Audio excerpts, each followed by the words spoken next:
I'm delighted to see that we have a number of people from the university, from outside the department, and quite a few people from beyond the university, because it's a public lecture, and I'm delighted to have such good attendance. The lecture is named in honor of the founding head of our department, Peter Campbell, who was the head in 1964 when we started. Campbell was a recognized expert in several fields, especially French politics, political economy, and electoral politics. And in addition to his many academic achievements and awards, he was also a champion of individual rights, chairman of the Society for Individual Freedom, and founder and chairman in 1975, and later vice president of the Conservative Group for Homosexual Equality. We are especially pleased to have as our guest speaker tonight, Matthew Parris, a close friend of Peter Campbell, who met him at the Conservative Group for Homosexual Equality. Parris is a prominent journalist, television presenter, and former Conservative MP. He served as MP for West Derbyshire from 1979 to 1986.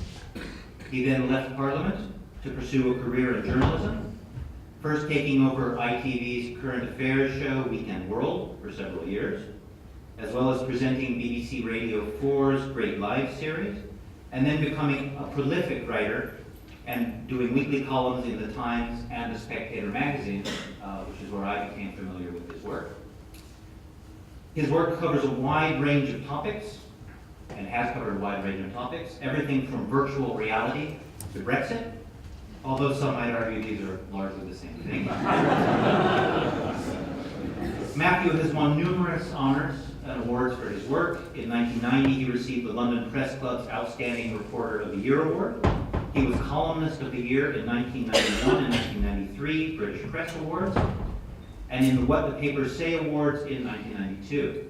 And on top of that, in 2004, he became Writer of the Year in Granada Television's What the Papers Say Award. So, highly decorated, prolific writer. When we first invited Matthew, he told us that his talk would be entitled Some Reflections on British Politics, and that he would discuss an abruptly changing political landscape. Now, that was before the Trump election, so it might be possible that changes to a variety of landscapes will feature in the talk. The plan is that Matthew will speak for about 50 minutes, and then we'll have about 25 minutes of questions and answers, and we have several student volunteers who will have handheld microphones to field those questions. So it's my great pleasure and honor to have Matthew Parris. Thank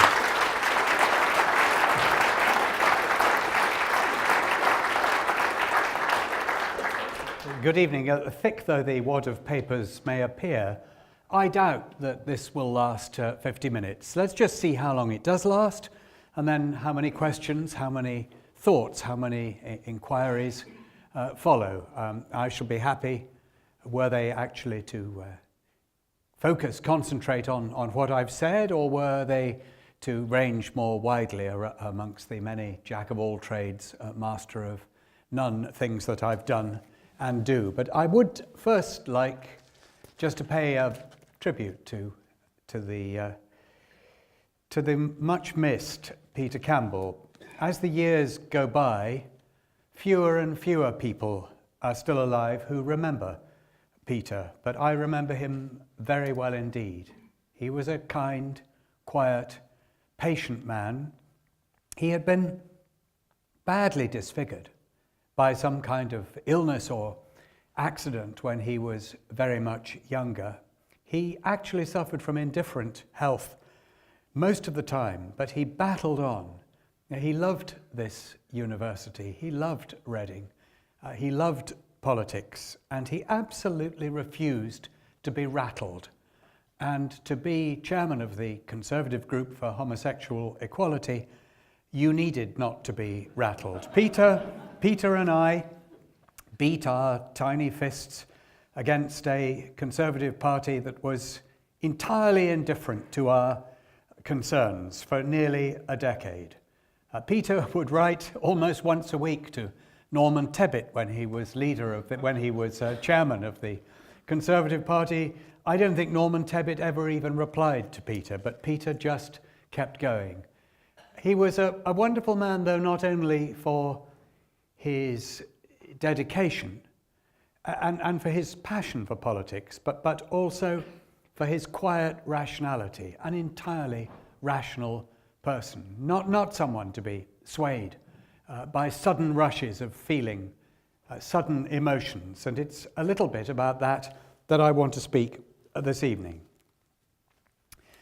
Peter's a man who would have remembered H.L. Mencken, the 20th century American journalist who really lived and wrote even before my time. And here is H.L. Mencken writing on the 26th of July 1920 in the Baltimore Evening Sun. The larger the mob, the harder the test. In small areas, before small electorates, a first-rate man occasionally fights his way through, carrying even the mob with him by force of his personality. But when the field is nationwide, and the fight must be waged chiefly at second and third hand, and the force of personality cannot so readily, so intimately make itself felt, then all the odds are on the man who is intrinsically the most devious and mediocre, the man who can most easily, adeptly disperse any notion that his mind is a virtual vacuum. The presidency tends, year by year, to go to such a man. As democracy is perfected, the office represents more and more closely the inner soul of the American people. We move toward a lofty ideal. And on some great and glorious day, the plain folks of this land will reach their heart's desire at last, and the White House will be adorned by a downright moron. That was written 96 years ago, before not only social media, but even radio and television, but with a clear-eyed understanding of the forces governing mobs. 96 years later, in a manner Mencken sensed, but would hardly himself have recognized, let alone really predicted, our age is learning to get in touch with its inner vacuity. What a decade this is turning out to prove. As Dickens did not quite write, it was the best of times, it was the worst of times. It was the age of real democracy, it was the age of mob rule. It was the death knell of global capitalism. It was the beginning of unchained global capitalism. Nigel Farage had resigned. Nigel Farage had unresigned. We were charging forwards. We were turning backwards. We were turning left. We were turning right. We were doomed. We were saved. Ed Miliband was wrong. Ed Miliband was right. David Cameron was triumphant. David Cameron was humiliated. Jeremy Corbyn did not have a train seat. Jeremy Corbyn did have a train seat. We were the 52%, we were the 48%. We were united, we were divided. We were a multi-party, multicultural country. We were a single-party state. We were listening, we were ignoring. We were Greece, we were Norway, we were Switzerland. We were furious, we were feckless. We were better together, we were better off out. We stayed together, and then together we wanted out. For many, the most persuasive explanation for these rollicking times, and rollicking is the kindest adjective that I can use, is a continent-spanning story of elite failure and popular rage. On the pages of The Guardian, you may not have been surprised to read, "A hell of a lot of people are in pain. Under neoliberal policies of deregulation, privatization, austerity, and corporate trade, their living standards have declined precipitously. They see a future for their kids even worse than their precarious present." Or, as a Guardian journalist at a truly insufferable columnists' awards ceremony I attended only this morning put it, was part of an outburst of collective bleating by the Fleet Street intelligentsia, which would have put a major sheep shearing in the Australian outback to shame. As a Guardian journalist at that Prize award ceremony said, "Struggling citizens desperately pulling the communication cord on a train hurtling towards their doom." Yet I should not be surprised if many of them found themselves nodding along with it. Both the left and the right have their explanations for what has been happening with this populist uprising. The left say that it's been created by global capitalism, it's been created by economic downturn, it's been created by economic anxiety. The right say it's been created by the left, it's been created by political correctness, it's been created by multiculturalism, it's been created by everything that they have come to hate. The acclamation of this orthodoxy, and on this perhaps even the left and the right have seemed to agree, that the very mechanisms of our success have finally proved the engines driving our downfall. This acclamation reached a deafening roar on November the 9th, when the biggest democracy on earth elected a man more demagogue than Democrat. Shocked, we find it easy to turn to old narratives, radiating the comforting glow of familiarity in these uncertain times. We had flown too close to the sun. We had exulted in success for only a few, and now the left behinds were coming back with a vengeance. This new reflex has old roots. The penitential spirit of Christianity has made a deep impression on Western thought, even as Matthew, Mark, Luke, and John have faded into popular amnesia. That's to say nothing of the even older, even more ancient Greeks and their ideas of hubris. The idea that we have not been living as we should and will shortly be punished for our pride runs very deep in the human psyche. To some extent, it fuels the Green Movement, even if the Green Movement's scientific analysis is, as I believe it is to be, largely correct. The feeling that we are somehow being punished for the way that we have been living. But in the rush to identify our errors, and make no mistake, things are far from rosy, we're risking even more than has yet been lost. We must not lose sight of the values and principles and the economic theories that have made modern Britain what it is. Unequal, yes. Imperfect, definitely, but better than it has been before. Where what we're hearing is not the roar of the people's fury, but the bawl of the BAWL of a fashionable tantrum. To this bawling, I place my fingers in my ears. I hear, but I will not listen. And before I explain why, I want now to revisit some of the tumult of the last couple of years, to note our confusion, and to ask how we've got ourselves into such a confused mental state about what is happening and why. Turn your minds back to the autumn of 2014. It's the beginning of September. It's a Saturday night. You are perhaps entertaining friends, or at a party, or possibly on Twitter, checking the latest political news. If this latter, you'll notice something that's about to send the British political establishment into a state of deep shock. YouGov releases a poll that gives yes a 2-point lead in the Scottish referendum. This is the first time that yes to independence has overtaken no. 2 figs for YouGov's report of its own poll, showing that it meant a statistical dead heat at this late stage. There could be no draws, and what newspaper editor worth their salt would headline this with strong statistical possibility of a close result, rather than, as we did, independence referendum, yes leads. As I said, the British establishment, in the form of the 3 newly associated compañeros, David Cameron, Ed Miliband, and Nick Clegg, suddenly mates, rushed to Scotland. Gordon Brown hammered out a deal and delivered a thunderous speech. The vow, as the newspapers called it, was splashed across newspapers in Scotland, and then Scots voted to stay. Disaster was averted.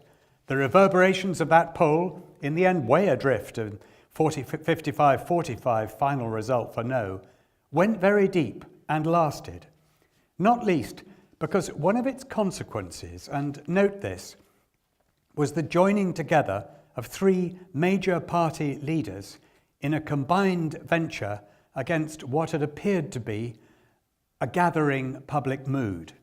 Acting in concert, they were, to many eyes, the most visible embodiment, not just of the British state, but of the essentially copycat nature of the very top of the British political system. Or, as they say in the pub, they're all the same. They were all the same. The three leaders of our great political mainstream parties, all taking fright and rushing to Scotland to say the same thing. It worked. It just worked. But it did look like collusion, and it was collusion. Three different political parties, all vociferously saying the same thing. Labour's entanglement with the Tories over this campaign, clarified by this dash from London, was to bring it badly to grief in Scotland the following May. They were all the same, ran the thinking. They just put on different coloured ties. A vote for one was as good as any other, and so lots of Scots voted in larger numbers than ever before for the SNP. Yet still, the three compañeros did prevail, and the Scots stayed. So in the aftermath, we added new orthodoxies to the Bible of political truth. Fear, we said, was as strong as ever. Those who speak loudest, like the so-called cybernats, are a noisy, ineffective minority. Detailed plans with answer to essential questions, like on a currency, really mattered. Burke, thank heavens, was right. We quoted Burke. Because half a dozen grasshoppers under a fern make the field ring with their importunate clink, while thousands of great cattle, reposed beneath the shadow of the British oak, chew the cud and are silent, pray do not imagine that those who make the noise are the only inhabitants of the field. How we hoped that that was true. But to this we hoped ancient truth, a new one had been added. The idea, as I say, of the establishment sewing things up, in this case, and just successfully. So, on September the 19th, 2014, a battle was won. But what of the war? Events since then seemed to side with the nationalists. While unionists were toasting a victory with more relief than triumph, the other side were not hanging around. They were not moping. They were putting on lapel badges saying 45%. That's a hell of a lot of grasshoppers. First, the SNP membership surged. Membership of political parties has long been the quiet embarrassment of British politics. The story has been one of steady decline, buoyed by occasional lifts, but more frequently long, slow slides. Conservative membership figures remain cloudy, but we do know that in 2013, the party to which I belong had about 150,000 members, down from near 1 million in the 1950s. Yet here was a political party, the Scots Nats, actually growing, and a defeated one at that. Next came far worse news for the other Scottish parties. The SNP, who naturally became the home for all the yes or most of the yes supporters, were on course for a total wipeout at the May election. Labour all but collapsed, so did the Liberal Democrats. The Tories had nowhere to collapse to. A further fillip for independence-minded Scots seemed at first to arrive this summer when the UK voted to leave the EU. In Scotland, the Brexit war looked sure to be won by the nationalists, we concluded, and the victory for the unionists had been really a false dawn. So did that happen? Let's take another look at attitudes in Scotland to both the possibility and then the actuality of a second referendum. Do Scots want to vote again? And if so, how? The answers are no, and in the same way. A YouGov poll this September showed Scots 54 to 46% in favour of staying in the UK, and this despite Britain's vote to leave the EU. By 50 to 37, they didn't want a second referendum. And so an idea that, though defeated, still seemed to sweep all before it, is failing to keep its head above water. When we consider them, the ideas most kindred to the grand narrative of splitting and breaking prove slippery and strangely fragile to the touch. You may by now be getting my drift, that we are drifting all over the place and in no particular direction. The deep submarine currents that we hope as political scientists to identify doing their work are perhaps not there at all. We are in far, far shallower seas than the prophets of political doom or political paradise would like to conclude. We are sloshing about all over the place. Now, turn your minds to where we're headed next in this story, the general election of May 2015. It's just over 19 months since the day, but already that Britain seems another country. Miliband, Cameron, Clegg are all gone. The compañeros are no more. Farage is still here, but that's his habit, the political equivalent of herpes, as one wag put it. But the party he nominally leads, UKIP, is mired in every kind of difficulty, legal, philosophical, financial. Soon, I predict, will come a new movement, much more online, led by Aaron Banks, the financier, and by Mr. Farage. We shall see, but it's what I would predict. It would be a clever move, and this would be a movement rather than a political party, and it would be a movement that would aim to exert pressure on the Conservative Party. And for Mrs. May, with her narrow majority at the moment, it would be a very, very difficult movement to deal with. UKIP, in a way, the Tories now feel they've got UKIP taped and can deal with it. But this new movement, if it comes, I think will be fascinating.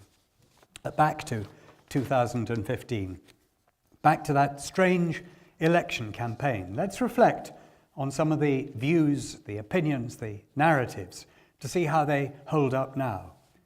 We'd been told by pollsters in the run-up to that election that Britain was heading for the most pendulous of hung parliaments. Every model, every sophisticated statistical analysis, and there were many, pointed to a sort of sherry trifle of multicoloured parties, horse trading and haggling to push some hitherto unimagined rainbow government across the narrow majoritarian line.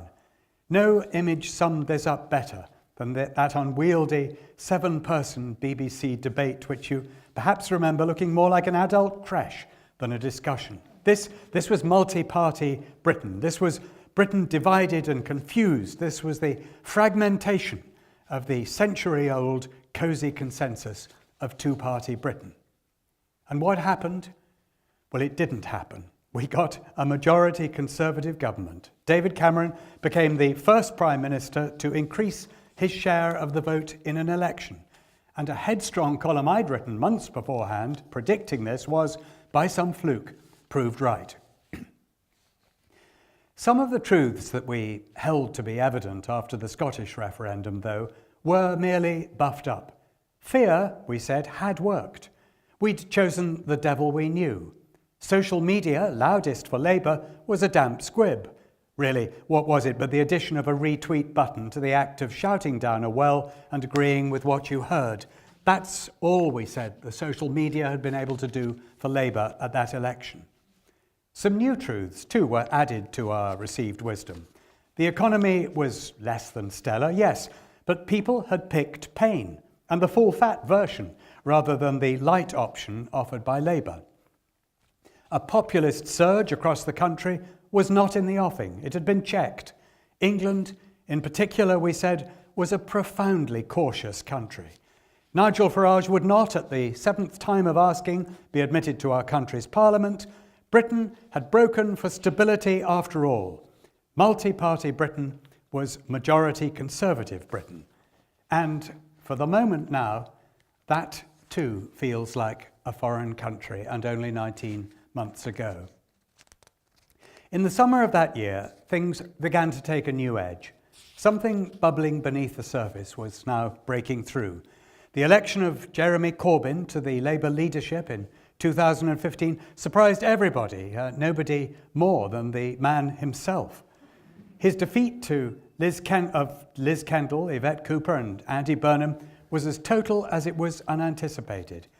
He harnessed a huge swell of previously untapped support in the grassroots membership of the Labour Party, driving that membership skywards, making the SNP gains of the previous year look quite modest by comparison. Actually, we should have known about that nascent support for Corbyn.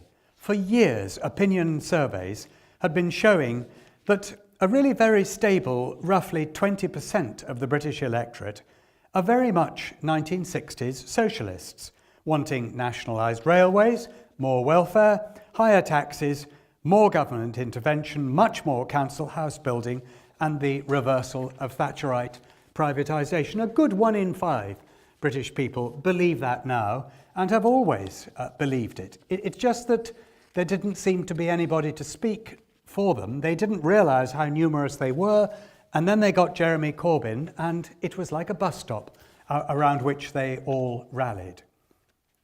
Corbyn and MacDonald attracted those hitherto quiet socialists. They had found a voice at last. On social media, Corbyn's backers were legion and loud. Despite the best efforts of Labour grandees, including Tony Blair, who encouraged Corbyn supporters to get a heart transplant, a pretty undiplomatic approach, Corbyn won with 59.5% of the grassroots vote. The truths we'd so recently held to be self-evident were now in tatters. Social media did matter. The centre ground was dead. Undercurrents were all. Here was a craving for real radical change. All at once, it seemed the establishment and elite media commentators were clueless.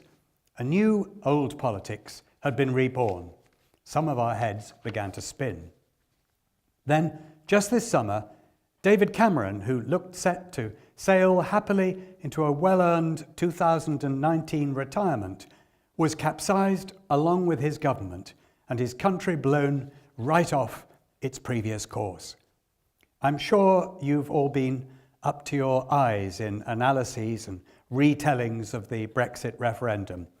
But it's worth restating, and I restate it with all the authority I can command, at least this, that there is no conceivable world in which David Cameron made his promise to hold a referendum in 2013 while maintaining the belief that there was any possibility that he could lose it.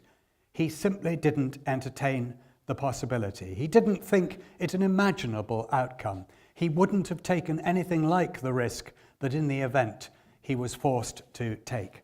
He simply would have supposed that you would start perhaps with about 60% for staying in, and fear would gain ground and would go up to something like 70% for staying in. But as George Eliot wrote, with regard to critical occasions, it often happens that all moments seem comfortably remote until the last. Perhaps it was so for David Cameron, but whatever it was for him, the Leave vote again marked the shattering of truths held to be self-evident. Fear did not work. The lack of a plan was not a hindrance. It was not necessary to think things through. Some, though, of the newer truths dazzled more brightly yet. The establishment was hated with a new fervour. It did not know what it was doing. Elite media commentators were as clueless as cats. The new orthodoxy had replaced the old one in just over a year. There was, though, one correspondence with the general election. In the latter, the pollsters had memorably failed. In the former, their failure had been less acute, but when push came to shove, they'd broken for the wrong side. It went with the grain of our burgeoning fears about our own rationality and wisdom that the numbers men failed us so badly, or seemed to have. How certain we were, and how suddenly that certainty was tipped on its head. That ought to make you chary of the latest truths that we hold to be self-evident. I don't deny that this felt like a seminal moment in British history. I don't deny that it feels like such a thing now. But what we want to know is, how has the old established order been overthrown, if it has, and are we really but one domino in a global collapse?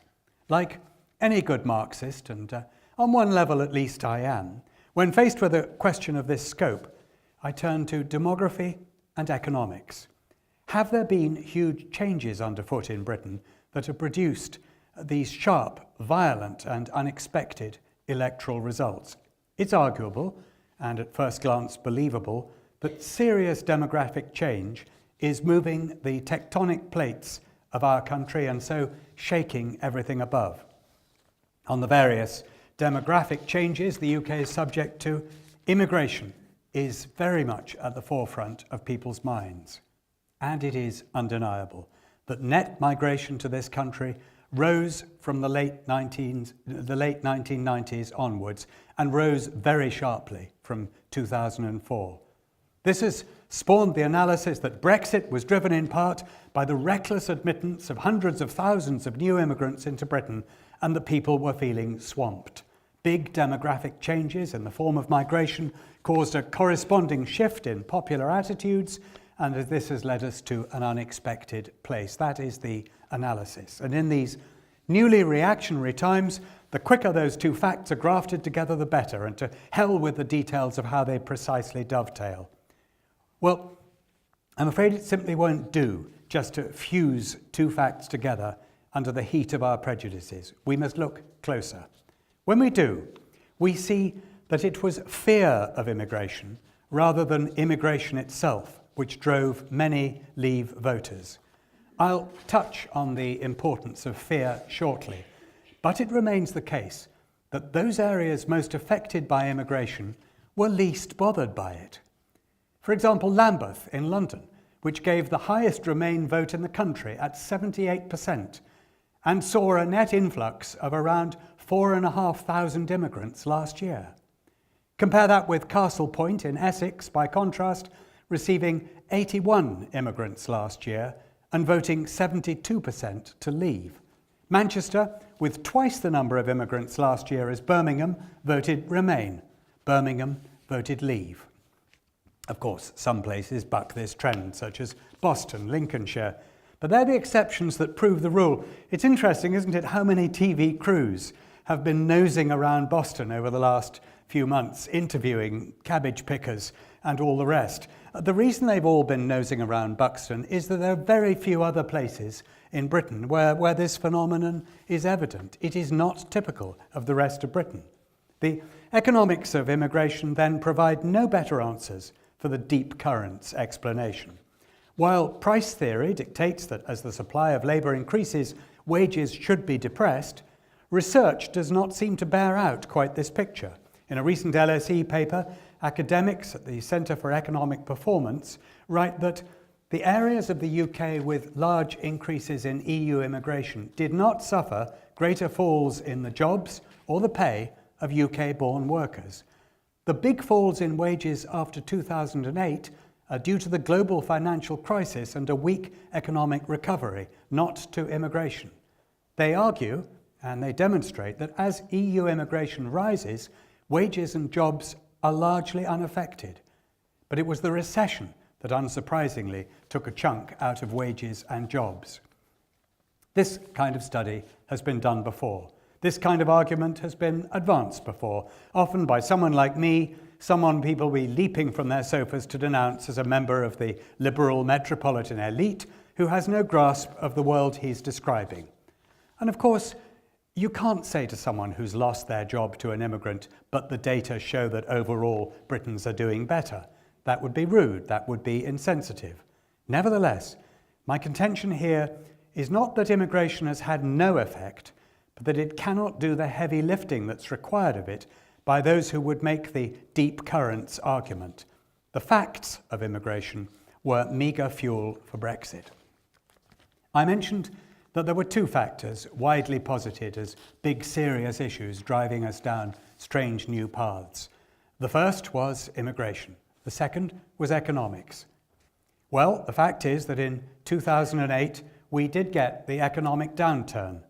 Yet in 2010 and 2015, we voted for austerity. Yes, wages have stagnated, and yes, that's frustrating and difficult for some to cope. Yet the jobless rate is falling and has been for years. We have an unemployment rate of 4.9%. Just 5 years ago, in October 2011, after we'd just voted back an austerity government, it was 8.4%. Median income has risen above pre-crisis levels. Inequality in workers' weekly earnings has fallen in the recovery. The economy is, or perhaps was, on the mend. The idea that we're in some kind of economic nadir just doesn't wash.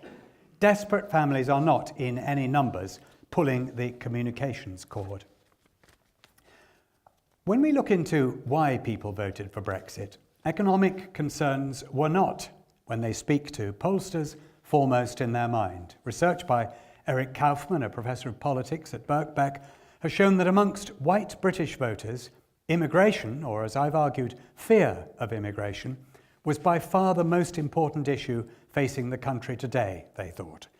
It trumped easily the economy in general or inequality, both of which, interestingly, were far more important in the minds of Remain voters. The next problem that such Leave voters worried about, more than Remain voters, was terrorism. Leavers ranked terrorism as more important than the economy in general. Finally, sovereignty, or getting my country back, loomed very large in Leaver minds. Think about it. Getting your country back, taking back control, folded, I think, for millions of voters into immigration, or the fear of immigration. So, I'm afraid, does terrorism. Remember those posters during the Leave campaign with that great line of people who looked like Muslims heading for this country? Terrorism and immigration themselves both fold into the fear or dislike of foreigners. The impulse to fear and dislike the outsider is, and always has been, a powerful political driver. As truths have been raised up and then torn down with alarming speed over the last few years, reason in all its forms, punditry, psephological, political, has seemed a weaker and weaker guide to events that have taken on a life of their own, an emotional life. With reason able to do little better, why not listen to that voice, which has always been loud, if never quite as respectable, the voice of fear and dislike?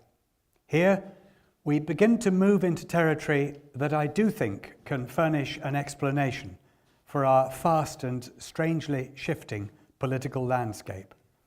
For there are political systems that are particularly responsive to voters sloshing hither and thither, driven in part by fear and dislike.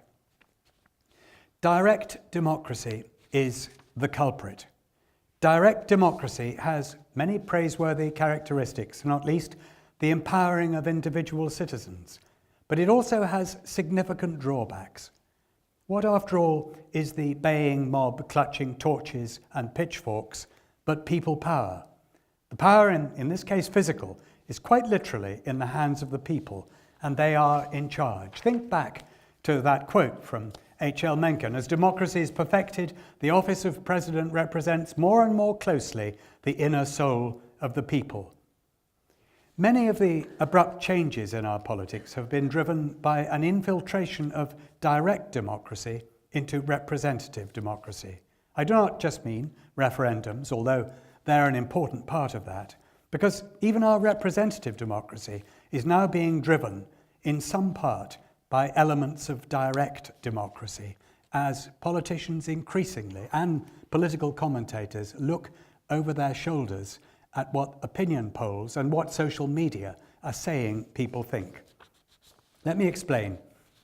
The rise of social media has brought closer something that George Eliot considered, if not an impossibility, then deeply unlikely. She wrote in her great novel Middlemarch this: "That element of tragedy which lies in the very fact of frequency has not yet wrought itself into the coarse emotion of mankind, and perhaps our frames could hardly bear much of it. If we had a keen vision and feeling of all ordinary human life, it would be like hearing the grass grow and the squirrel's heartbeat and we should die of that roar which lies on the other side of silence. As it is, she said, the quickest of us walk about well wadded with stupidity. Social media, the great leveller, is an instrument by which democracy may be perfected just as Mencken feared. It allows us, as George Eliot speculated, to hear the grass grow and the squirrel's heartbeat. And this year, the roar has engulfed us. Information technology is bringing the noise. Such is direct democracy. Social media, for good or ill, allow us to hear and feel vastly more of ordinary human life than was ever possible before. That feeling impresses itself directly and indirectly on our politicians and on our politics. We are beholden to its good moods and its bad, and it is liable to rush wildly in alternating directions. But more than that, it allows us to get in touch with each other's heartbeats. It helps every racist, every xenophobe, every elite hater with a chip on his shoulder, every paranoid fantasist to know that he is not alone. There are millions like him out there. I remember when it became possible some years ago to locate online the nearest member of the BNP to one's own address. I remember being surprised at how many there were quite close to me in rural Derbyshire. At the time, I remember this was thought a great injustice to BNP members who had some right to privacy. In retrospect, though, the damage is to wider society.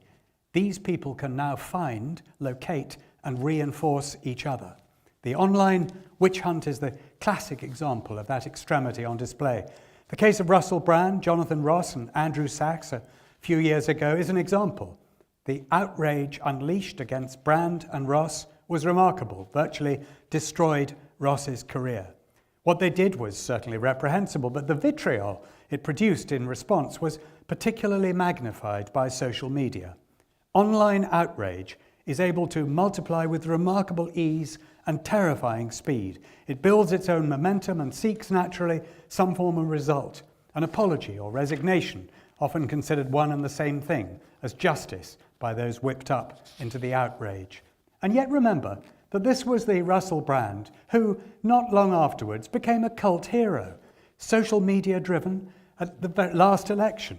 What sloshes one way can slosh back fast the other. A social media witch hunt has the subtlety and impact of a sledgehammer.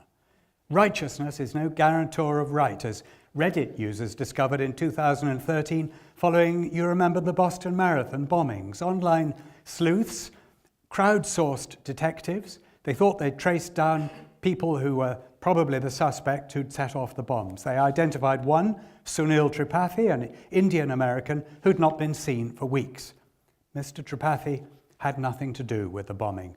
He was found dead weeks later, a suspected suicide.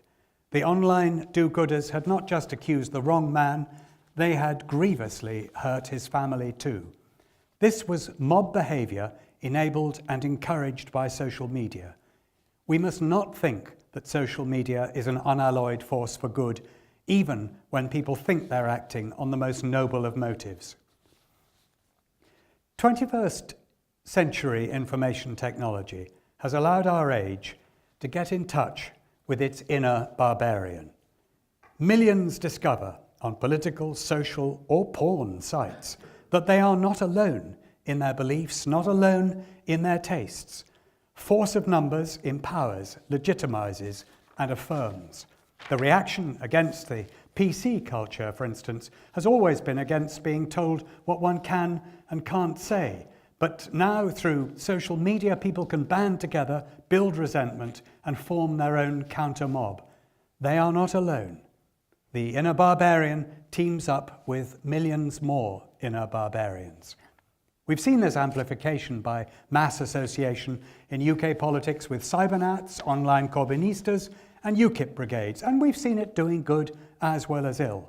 These like-minded groups are particularly suspect not just of mobbing, but also to a kind of groupthink in which positions are taken easily and held on to ferociously, and Lord protect you if you go against their shibboleths. There is breadth here, but comparatively little depth. This, I think, is how we find ourselves in a Britain that is zigzagging all over the place. We are being influenced by a kind of democracy that at some level runs counter to the formalised democracy to which we had become accustomed. Direct democracy needs ground rules. It needs formalised procedures. It needs control. It needs limitation if we are not to enter the kind of Wild West we're in at the moment with Brexit, where we appear to have taken a decision which may well prove impossible to carry into action. David Cameron and his government held a referendum with two options, yet they had no plan whatsoever for one of those options. That was evidently now a mistake. An electorate should never be used as a truncheon or a shield. If we really want to find out what we as a nation think, if we really do want to look in the mirror, we had better be ready, as David Cameron was not, for what we may see. A referendum should be, in the fullest sense, inquisitive. If a government is truly content to be guided by the answer, then go ahead, ask. As a guideline, this does not restrict the use of referendums to great issues of historic or constitutional importance. Arguably, we should make more use of the referendum as a consultation exercise. Are local voters prepared to pay more in their council tax in order to have a weekly rather than a fortnightly bin collection? Do ratepayers want trees in the shopping high street? Do parishioners want to fund a new village hall? Should the citizens of Manchester or London embrace or reject the taxi firm Uber?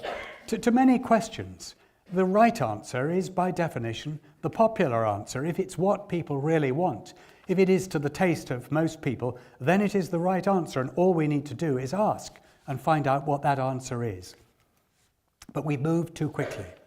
We need to step back and consider the sort of direct democracy we want in our political life. We must also become more wary of social media. As I've outlined, this is prey to great rushes of emotion and arranged in a fundamentally but subtly different way to the rest of our society. The difference is causing us problems. And before I finish, I just want to refer to one of these. Social media has what we call a flatness, very different from the significant degrees of hierarchy in our society. On an individual level, every person on social media appears the same. For example, if on Facebook you write a status and your boss comments, her comment appears with equal prominence to that of one of her subordinates. Now, of course, you may take more notice of what your boss says, but in terms of representation, space, and the importance provided by the platform, your boss is in no different position to anybody else. The positive and negative of this are two sides of the same coin. Traditional forms of authority, long accepted in society, are diminished. Filters are removed. The flatness is even more visible in the consumption of news. If one user shares an article from my newspaper, The Times, and another user shares one from The Canary, they appear exactly the same on your Facebook news feed or your Twitter feed. Although one has been produced according to reasonably rigorous journalistic standards, and the other not at all, there is no immediately visible difference. And it's very possible that in seeing a Canary headline which is intentionally written in a clickbait style, you may agree more with it than the more sober Times headline. This flatness is most pronounced when it comes to fake news, which appears to have played a large part in the recent US presidential election. Fake news is otherwise indistinguishable from real news as it appears on Facebook or on Twitter, entirely unmediated. The distortions become even worse when you consider the natural tendency of users on social media towards herding and the way algorithms, especially Facebook, tend to show you the things that they think that you will like. So you keep finding that your tastes, your prejudices, your beliefs appear to be being reinforced because you're constantly shown further evidence for whatever you already thought. Social media has, yes, led to the formation of many excellent virtual communities, but we must not always assume the best about human nature. While nobler aims are served by social media, baser ones are too.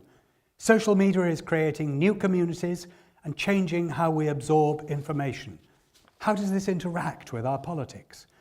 Because politics is really the sum and result of human nature, human feelings, human beliefs, and human prejudices. And by changing how those are formed, received, and acted upon, we change our politics. Social media have prioritized both the individual and the mob as never before, and the collapsing of distances of all kinds that social media entails threatens our representative democracy and is behind the recent drive towards greater democracy. It will not surprise you that this Conservative finds much here to be conservative about. The liberal metropolitan establishment is in an almighty flap. You should have just heard them at that awards ceremony this morning. The chaos many have been predicting for years has apparently arrived. But this is moment exceptionalism, the idea that the current moment in history is the most exceptional that has ever existed, that we're living through momentous times, the most momentous for quite some generations. But look, what are the deeper currents doing here? The deeper currents that normally do propel change. I cannot see anything in them to match up to the scale of the present hysteria.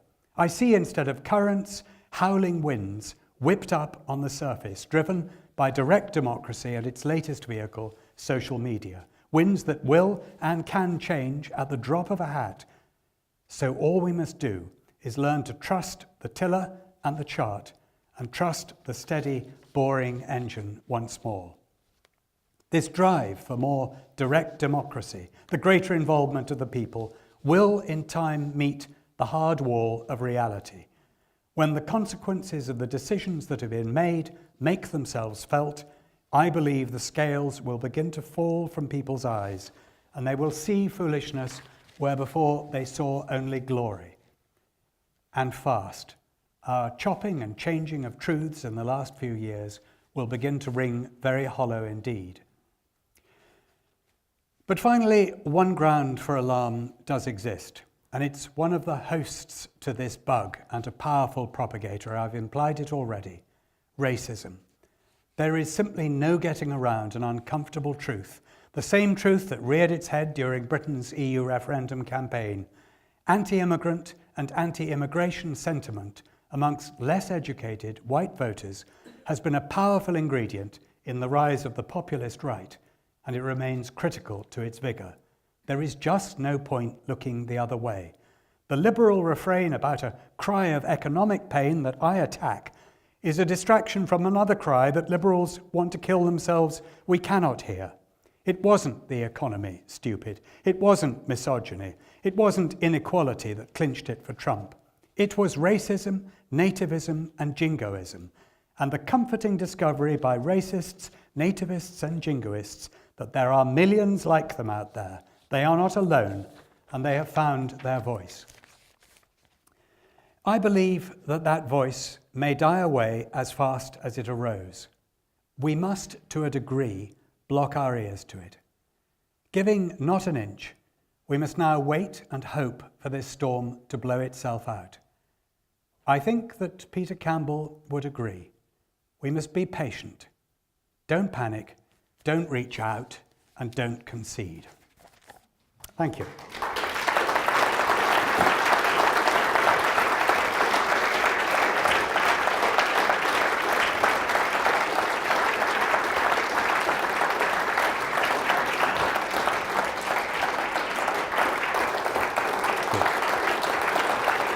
Thank you.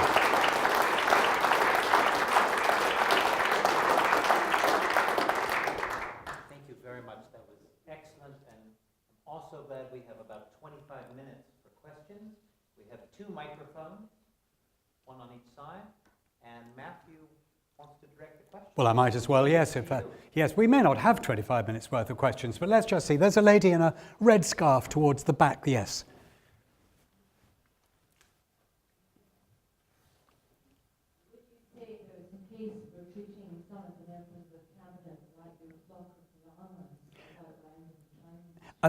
Can you speak a little, shout a little? I couldn't quite hear.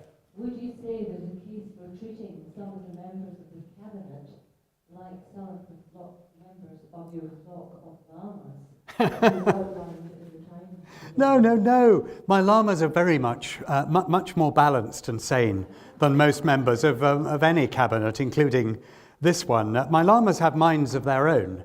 My llamas don't listen to the population. My llamas are not swayed by great waves of public emotion. My llamas graze quietly, rather like Burke's great British cattle, and come to their own conclusions. They tried to join the Labour Party to vote in Jeremy Corbyn's election, but they were turned down on the grounds that they were not on the voters' roll.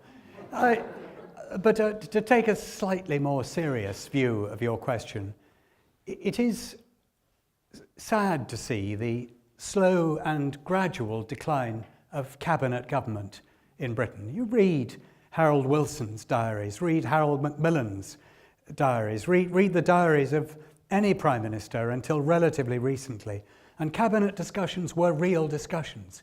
People had real disagreements. People stuck up for themselves. People stuck up for their corner, and sometimes the Prime Minister quietly realised that he or she, well, it was always a he or she was outnumbered. Even Margaret Thatcher's governments, she had powerful voices on her cabinet. She had Jim Pryor, she had Peter Walker on the one side, she had Norman Tebbit on the other.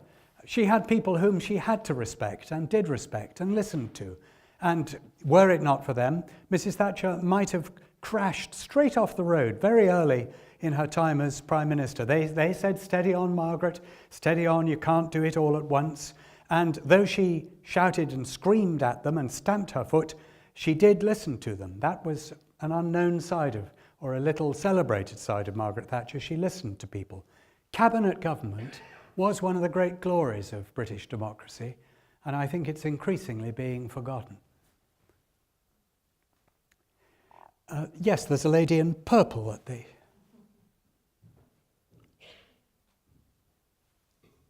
You mentioned about Brexit and the contributions that could have turned about. One of the things that might have made people vote leave was the forest bus of the £350 million to NHS. Yes, yes, the question was, amongst the things that made some people vote Brexit was that Brexit bus that said £350 million for the NHS. It had an antecedent, and it's a speech that Nigel Farage had been making for about 4 years beforehand, saying we send £350 million a week to the NHS. And like everything that the apparently plain-speaking Nigel Farage says, it was quite disingenuous. It is true we send about £350 million a week to the European Union. We get about half of that back again. Sorry, your ring mic's failed. Oh, has it? Yeah. We get about half of that back again. So it's actually about half that amount. And anyway, there was never any way that it could all go to the NHS. But the mendacious nature of that slogan on that bus was pointed out many times in the press, and yet somehow people just didn't want to listen to it. And when a truth has been put in front of people, made clear to them, and when they don't appear to wish to take any notice of it, you have to wonder whether they're being driven by deeper forces than the information that is apparently being conveyed in that untruth. Yes, there's the lady again with the red scarf. My sister, who you may detect that I'm Scottish, although I don't count myself Scottish because I wasn't allowed to vote in the referendum because I'm domiciled in England. However, my sister, who is still domiciled in Scotland, and I were talking about it before the referendum, and she said something which I now hear is being called post-truth or post-fact. She said, don't tell me the facts. I know how I feel. This is, to some extent, what I was talking about when I spoke about the flatness of social media, that things appear, apparently, as facts, and there isn't any easy way of finding out which are facts and which are fictions. Now, I think it's wrong to suggest that just in the last couple of years, over the whole of British history, has arisen a tendency to say things that are not true in politics and to believe things that are not true. You have always seen that at work in our politics right from the start. But there does seem to have been an alarming insouciance with which people will simply make wild claims that are entirely untrue, like the one that Barack Obama is not an American citizen or that he's a secret Muslim. He's anything but, and it wouldn't matter if he was an open Muslim, but he isn't a Muslim. These untruths and the Brexit 350 million for the NHS is another example, appear to have been swallowed by people either because they absolutely believe them or because they want to believe them and don't wish to hear any question of their veracity. So while we're not seeing, I think, the invention or birth of post-truth politics, we're certainly seeing a serious spread of the virus. I don't know what the answer is. I'm afraid I think the answer is just to keep telling the truth, keep giving people the facts, and hope that sooner or later they'll listen. What more can you do? Yes, the lady in the check there, down near the front.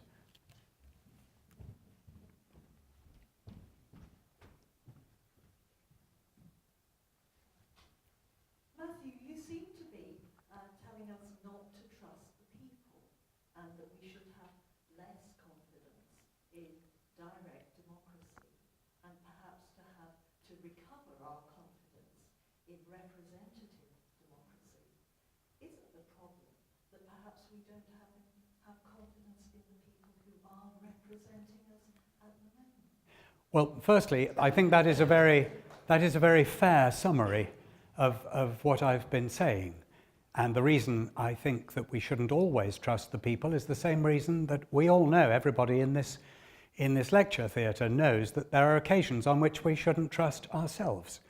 We know that we're prey to rushes of emotion and passion. We know that people are, and we know that crowd dynamics, mob dynamics can impel people that way. That's why I don't say that we should distrust the people in thinking that the people are always wrong, but that we should hesitate, take 2 paces back and wait a little while before we decide what the people actually think. Now, as to the second part of your question, have we lost trust in our representatives? There is no doubt that we have. Again, it isn't new. If you look at 18th or 19th century British politics, you will see just the same huge mistrust of elected politicians, just the same waves of public opinion thinking that politicians are all blackguards and all corrupt and all lying, and it does go in waves. But you are certainly right that we are in the middle of one of those waves. I genuinely don't know whether the expenses scandal was a cause of our mistrust in politicians or whether to some extent it was a consequence of it. I wonder whether we were looking for a stick with which to beat them, and we certainly found one in the expenses scandal, but there was a mood of public distrust. It is partly, I think, that deference has gone out of the window. We no longer have deference to the aristocracy, to the upper classes, or necessarily to our political class. I don't think our politicians have got any worse than they ever were, but I do think we've got much more clear-eyed about their failings. I think we're just going to have to accept that that's the way the modern world is, but it's still better to elect people, and it's still better to have a proper, contemplative, deliberative assembly making the law than to leave it to opinion polls and social media. Yes, so the lady in grey at the back there.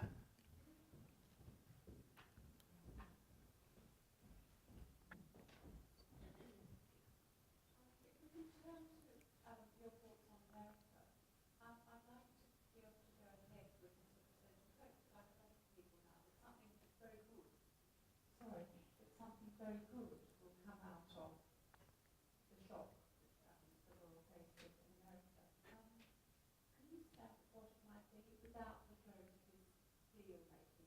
Yeah. Media are talking a lot about his deal-making at the moment, and I think we need to be a bit more imaginative because perhaps there's quite a lot of bullying nature. The question is, can I say anything hopeful about what may come out of the presidential election in the United States, and not just that Donald Trump will listen to people and make deals. I don't think I can say anything hopeful, but I think I can mitigate despair. I would mitigate despair in three ways. Firstly, the office of the president is not nearly as powerful as we British like to persuade ourselves. A British prime minister has more power than a US president. The US Constitution is designed almost to hamstring and emasculate any one of the branches, the executive, the judiciary, or the president, any one of those branches of government. And there are severe limits to what a president can do. Secondly, America has had a great many duff presidents, probably many more duff presidents than they've had great presidents. I'm not a historian of American history, but I think if we were to go through 78 presidents of the United States, we'd find 30 or 40 who are absolutely useless.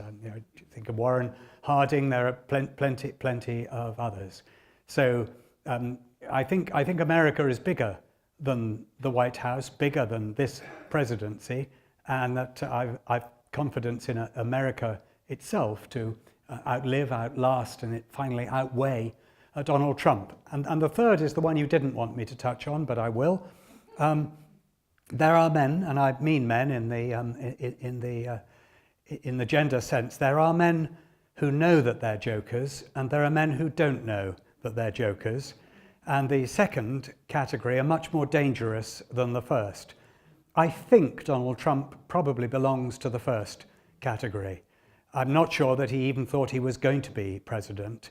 I'm sure that in his heart of heart he knows that he's been extraordinarily lucky, that there's an element of fluke about this, that he has said all sorts of silly things that he wouldn't have said if he thought he was going to have to put them into effect, and I would begin to see a considerable rowing back from where he started. So not hope, but as I say, a mitigation of despair.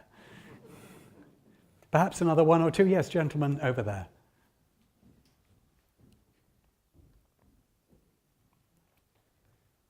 Matthew, your concluding position the angry constituency that caused Brexit and caused Trump should not be reached out to. This position is well taken from your position as a Conservative Liberal. I was wondering, could you think yourself for a moment into my own position as a member of the Labour Party? Do you think the Labour Party in Great Britain can continue to ignore angry white working class voters from North Europe? It's actually, that's a very shrewd question, because actually I think that this poses more problems for the Labour Party than it does for the Conservative Party. I've been a member of the Conservative Party for 40 years. I know what they're like. I know what the grassroots are like. I go around talking to local Conservative associations. I go around canvassing at elections and speaking to voters who might or will vote Conservative. And on the whole, I have a feeling that they can be brought round, and that on the whole, they will, however cross they get, they will generally calm down and see reason. I think it's much more difficult for the Labour Party simply to ignore what you rightly imply is the backbone of the Labour Party's support. But I don't see what the Labour Party is going to do. I do despair for the future of the Labour Party. A very, very shrewd, insightful column was written by my Times colleague, Danny Finkelstein. Danny pointed out that there are not two Labour parties. There isn't the old-fashioned moderate Labour Party plus the new, rather crazy Corbynite Labour Party. There is the old-fashioned working-class Labour Party that is actually deeply conservative in its social attitudes, but tends to believe in better redistribution and all those things that workers who've often been at the bottom of the heap will believe in. That's one group. There are the liberal elite. There are the Hampstead Labour Party, the Labour Party to which so many members of Labour cabinets have always belonged, the Tony Blairs, the Crossmans, the Crosslands, all the rest. And then you have the Corbynites, who are basically Marxists, who belong neither to the liberal elite nor do they belong to the blue-collar Labour Party.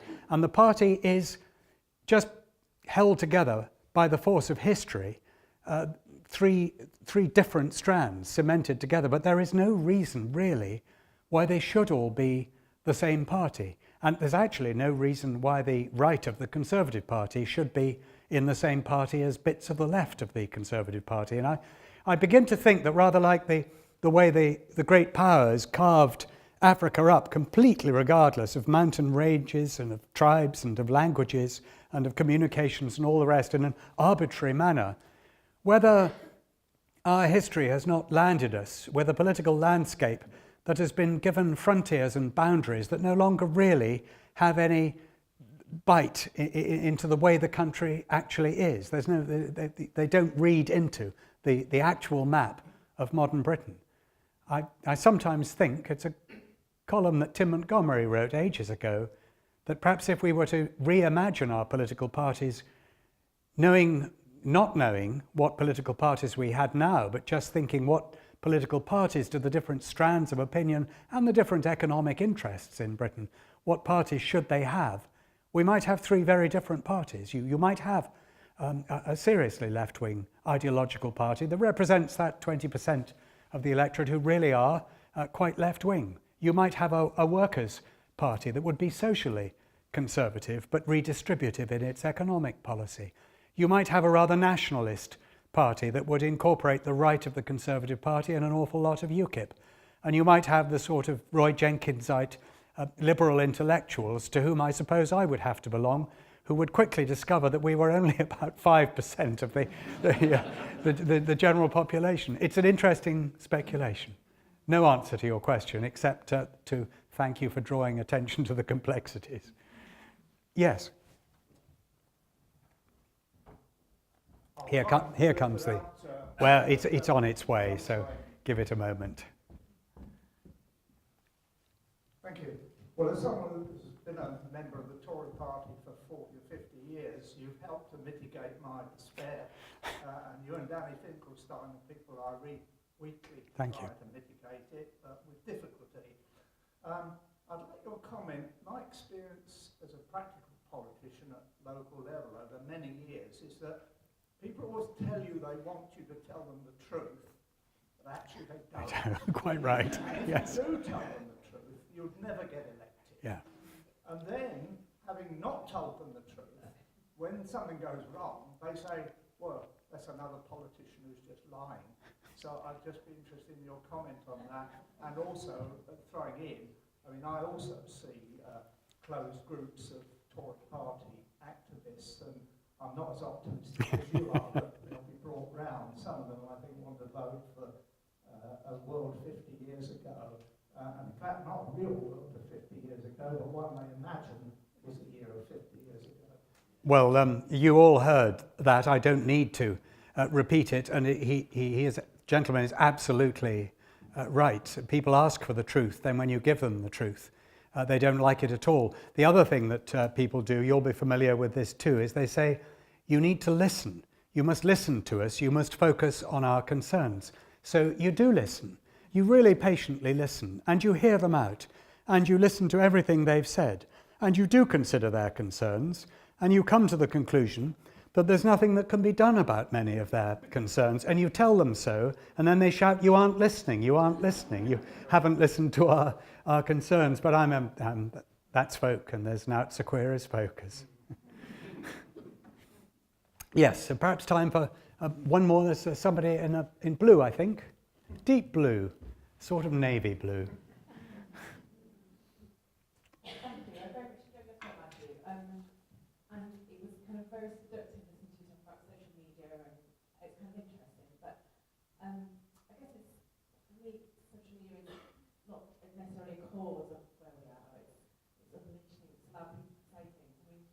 I mean, it just seems like we ought to place so much emphasis on that rather than looking at big structural inequalities and the divisions in society around class, and I just think it's addressed that.